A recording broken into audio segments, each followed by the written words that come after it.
complainants ay natutuwa sa naging salaysay ni Ramil Madriaga. Nakasaad po sa supplemental affidavit. Isa pong sorpresa, isa pong surprise sa publiko yung pagsisiwalat ni Ramil Madriaga as to yung mga nilalaman ng supplemental affidavit ni Ramil Madriaga. Siguro yung tanong, no, kasi nasabi na ng Vice President at it was under oath na hindi niya kilala personal tsaka or professional si Ramil Madriaga.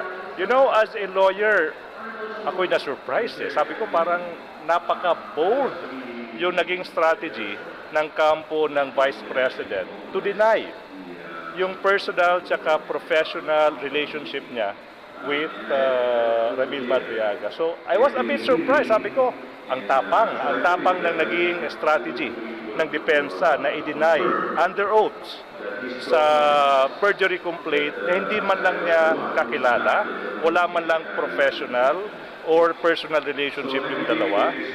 Pero I think hindi lang ito isang opinion, based lang sa naging testimony ni Ramil Madriaga, parang sumabog po sa mukha ng depensa. Sumabog sa mukha ng depensa. Tinatawag po natin na it blew up in their faces yung naging strategy ng depensa na i-deny yung personal at professional relationship ng Vice President sa ni Ramil Madriaga. Siguro po the question is now this. Apparently, it's obvious between the Vice President Sara Zimmerman Duterte at si Ramil Madriaga, somebody is lying. Between the two, may nagsisinungaling. Pero definitely, sa dalawa po, hindi po si Ramil Madriaga yung nagsisinungaling. I repeat, sumabog po sa mukha ng depensa yung naging bold strategy nila to deny under oath yung professional at personal relationship ng dalawa. Sumabog po big time sa mukha ng depensa.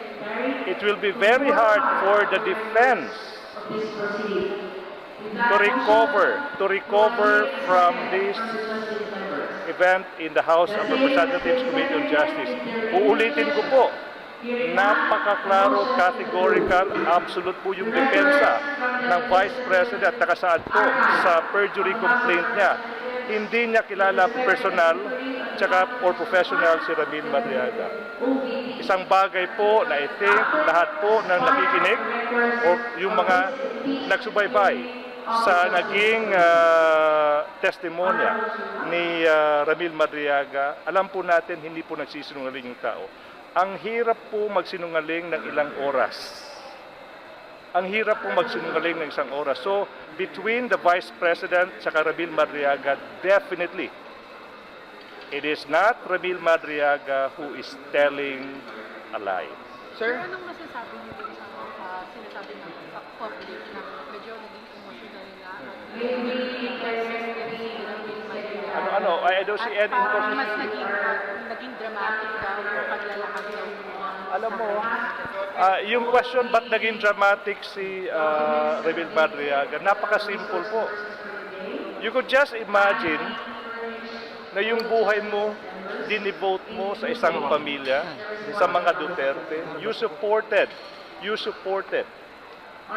the Vice President in her quest for the Vice Presidency. Pero yung time na nag-request siya sa Vice President, napakisabihan si Attorney Harry Roque na po pwede bang wag nang ituloy yung kaso. Hindi siya tinulungan ng tao, tinulungan niya ng buong buhay niya.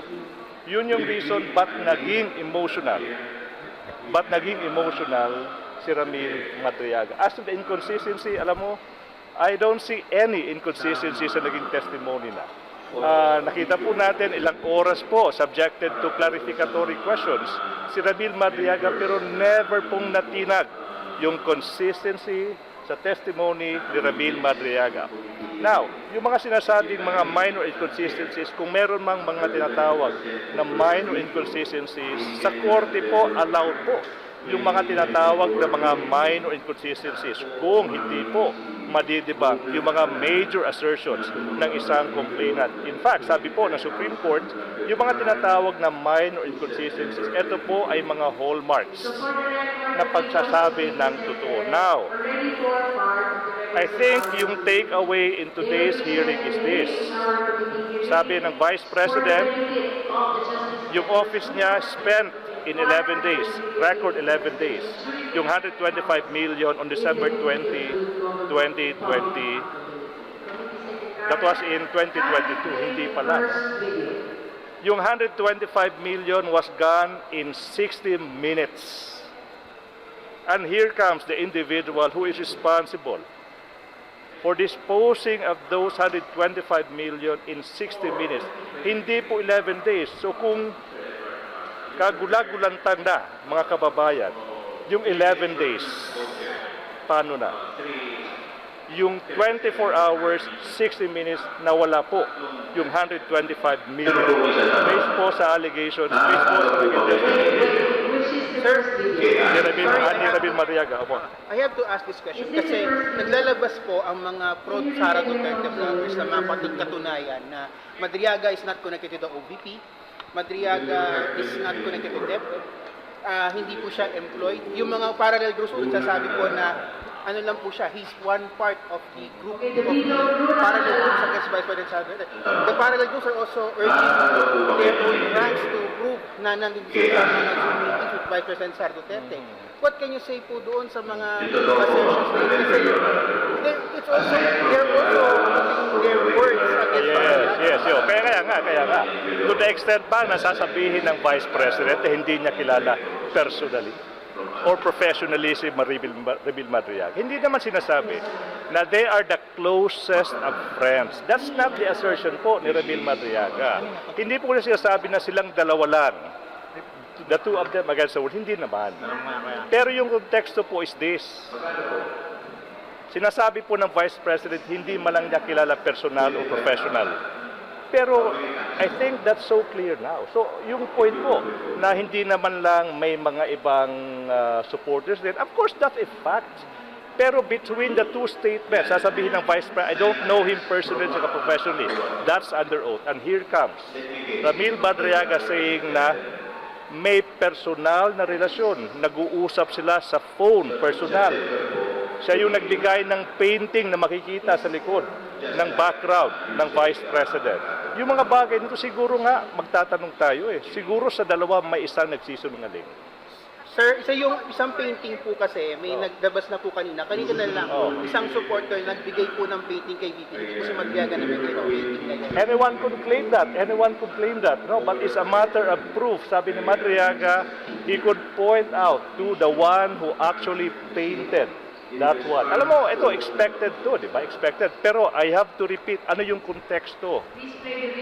Hindi nyo mai-expect sa isang tao yung mga detalye na inilahad ni Rebil Madriaga kung hindi totoong kilala niya si Vice President Sara Duterte professionally tsaka personally. You have a question?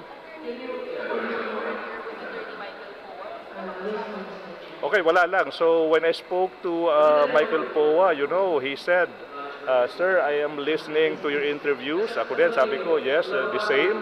And then we agreed, Attorney Poa, wala pong personalan, trabaho lang tayo. And then that's what he also told me, na, Sir, wala pong personalan. This is just part of our job. Just so happened na we are on the opposite side of the defense in this landmark legal battle. Uulitin ko po, 125 million pesos hindi po nagamit in record-breaking 11 days. It was gone in 60 minutes, mga kababayan. You have questions? You Yes. said po, walang personalan. Pero the public, especially the support of the Vice President, think na pinipersonal niyo siya because of 2028. No, hindi. Okay, so I am a lawyer. My job is to advocate for my clients. I don't hold any personal grudge against anyone in the opposing side of defense. I don't think so. Yes, anything else? Sir, nasabi ba sa inyo babalik? Yes, so apparently, no, it's because of yung limitation ng oras. Supposedly, ang dami pang questions, pero napapansin po natin na yung mga tinatanong po, for me, parang na-cover na ng mga naunang mga nagtanong. So as to whether ipapatawag pa si Ramil Madriaga, discretionary na po yan. Discretionary na po yan ng House of Representatives, yung Committee on Justice, kung ipapatawag pa si Ramil Madriaga. So I think yun lang mga kababayan, I think somebody is lying this afternoon, today, and it's not Ramil Madriaga. Good